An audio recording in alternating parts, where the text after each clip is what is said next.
Hey guys, it's Lee, and today I am going to be pressure canning some pinto beans. I am going to be using my NESCO Smart Canner, which is a pressure canner.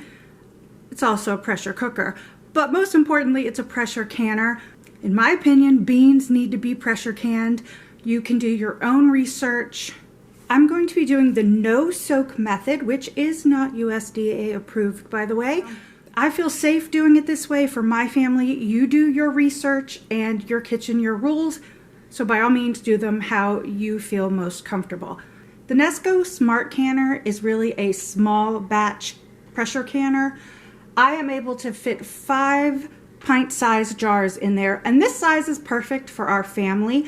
I also have a regular canner. I honestly have never used it. You know, the stovetop kind. I will be pulling that out. We will be doing some videos on that, but probably not until later in the spring. So like I said, I can fit 5 of these wide mouth jars, pints, in my NESCO. I can't use my jar grabber to get them out because there isn't enough room, so I just use a pot holder and get them out that way. If they were the regular mouth, I could probably get them out with the jar lifter, but honestly, I've had no problem putting 5 in there. It works just fine for me. If you're in the market for one of these NESCO Smart Canners, I'll have it linked down below from Amazon. It's an Amazon affiliate link, just so you're aware, but I have this one, and then I will also have the Presto version, which I have ordered. It hasn't come in yet though, so I have this one and the Presto automatic canner. I'm not sure what it's called. I'll put it across the screen. So that one's on the way. I just don't have it yet. So in this canner, I already put the rack. You want to make sure there's a rack in the bottom. You don't want to set your jars directly on the bottom of the canner. And then it says to add 8 cups of water. So I'm pouring in 8 cups of water. Everything I'm working with today is room temperature. So if you want to put boiling water in your jars with the beans, you need to start off with hot jars. You need the water in your canner to be hot as well because you don't want to shock the jars because they will break. Forgot to mention that I'm going to add just a little glug of white vinegar in there as well to keep the jars clear. Otherwise they get kind of cloudy on the outside. So I'm going to walk you through everything you're going to need. I have 5 of these pint jars. I have wide mouth because that's what I have. I have the dried beans that I have rinsed. I have my canning funnel that fits on top of the jars. I have a 1/2 cup measurer. I have my measurer for the headspace, and this can also be used to debubble. I've got my lid lifter. Now I have already washed these lids. They're not soaking in hot water because according to Ball, you don't have to do that. So I'm not going to, and I haven't had a problem with it. I have my rings that I've washed. I have some seasoning for the beans, and I have some water over here to fill up the jars. All right, so let's get started. Jar number 1, I am going to put, make sure you rinse your beans and make sure there are no stones in your beans.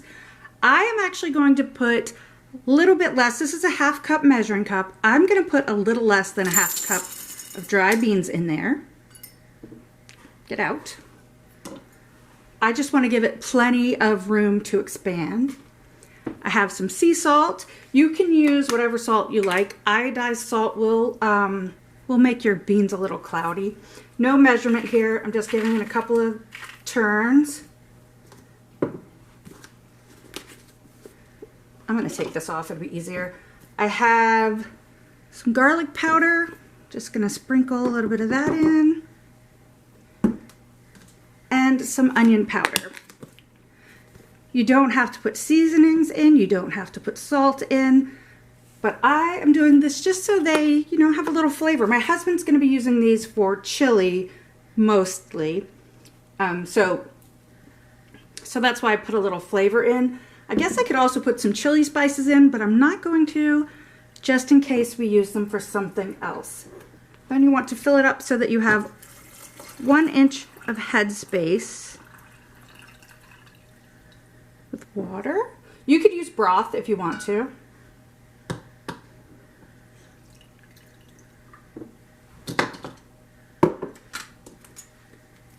Then I have this little guy to tell me when it's 1 inch. I need a little more.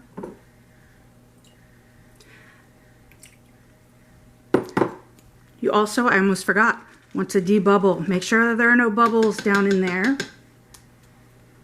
And then check the headspace. I have a little bit too much.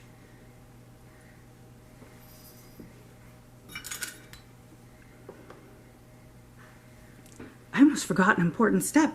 You want to use some vinegar on a paper towel or a cloth. That's too much. And wipe the rim. This is to make sure there is nothing on that rim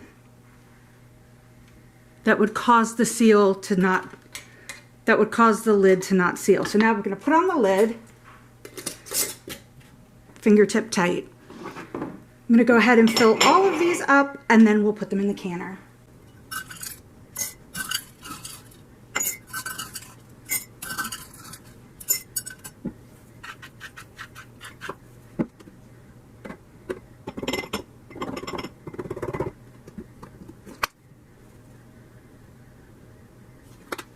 One thing I forgot to mention is to inspect your jars to make sure there are no cracks in the jar or any chips along the lid.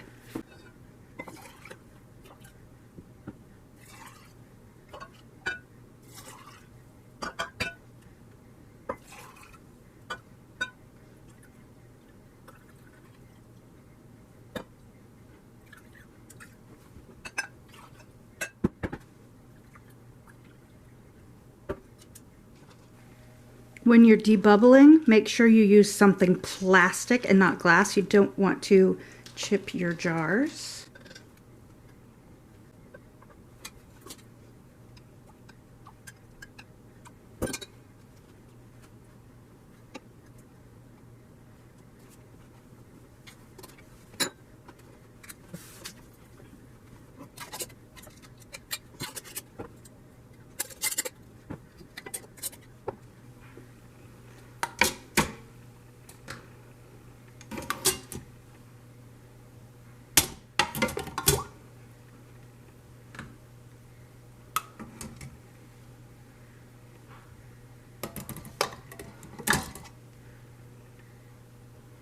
All right, so the jars are in the canner. I'm going to close the lid. Oops.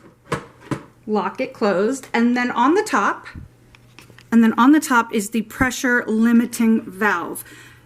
You need to look up what your elevation is. I am below 1,000 feet, so I have the 10-pound valve on here. If you are above 1,000 feet elevation, you need the green one that comes with this. So I'm going to flip this over to exhaust. You need to start the pressure canning process with it set to exhaust. If you have any questions about canning times or which pressure valve you should use or what elevation you're at, please do the research before you can anything. It's very important that you do this right because you don't want to make anyone sick. And if you have questions, the USDA has a complete guide to home canning and you can find that online. Next, you're going to hit high because we want to pressure can these on high. Then you hit time. So time for pints of beans is 75 minutes. Quarts is 90. I don't know why I did it so, There we go. And then you hit start. Make sure your pressure limiting valve is on exhaust. So now what's going to happen is the pressure canner is just going to come up to temperature. Once it comes up to temperature, you'll see E10 flash on here, and that's when it's beginning its exhaust. It needs to exhaust for 10 minutes. It does count down, you know, it says E10, then E9, all the way down, and then once it's done with the countdown, it will beep, and that's when you turn your pressure limiting valve to airtight. So it just flashed the E10 and it also beeps, but I didn't catch the beep on camera. So when this is finished counting down, it will beep again, and that's when you switch the pressure limiting valve at the top over to airtight. So now I'm going to switch this to airtight, and once the proper pressure has built up in the canner, it will start to count down the 75 minutes.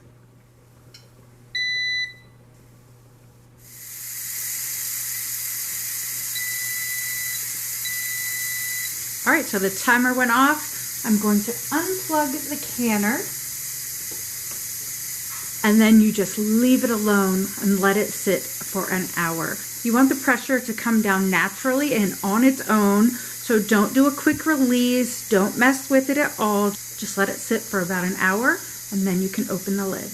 All right, it's been an hour. I'm gonna take the top off, my counters are in the way. Okay, take the top off. Be careful of steam. You don't want the steam to hit you in the face.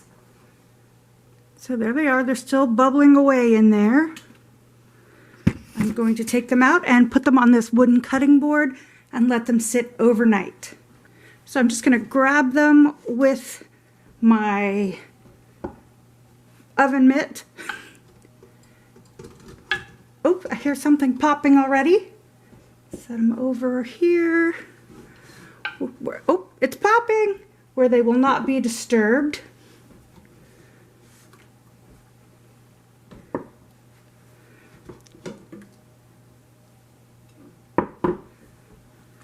Check them out, they're still bubbling. So I'm just gonna let them sit here, not disturb them. Actually, I'm gonna arrange them a little better and then I'm gonna let them sit here and not disturb them until tomorrow when I will take the rings off, check the seals, and then wash the jars up, label them, and put them on the shelf. So what I'm gonna do right now actually is clean out my NESCO canner and put in one more load of them, so then I'll have 10 jars done. Okay, it's the next day. I have taken the rings off of all of the jars. I have tested the seal on all of them. I think I mentioned that I was doing a second batch, and I have 10 jars of pinto beans. I've taken the rings off, washed them, and now I just need to label them, pinto beans and the date, and put them on the shelf. Canning dried beans using the no-soak method is so easy. And it's even easier when you use an electric pressure canner. If I were doing big batch canning, I would definitely use a stovetop canner. But the reason I bought this electric one in the first place is because we had a glass top stove at the time. That stove has since died and now we have a gas stove. So I feel more comfortable canning on my actual stove now. But since I didn't really need to can a lot of beans, I went ahead and used my electric pressure cooker. I am planning on doing some more canning videos, maybe some chicken stock. Let me know what else you would like me to try. I'm not an expert on canning, but I'm totally willing to figure it out and give it a try. If you like this video, please give it a thumbs up. If you're new to my channel, make sure you hit that subscribe button and the little bell so you don't miss out on any of my upcoming videos. You can also find me over on Instagram, Pinterest, and Facebook at leighshome05. Thanks for watching. Bye.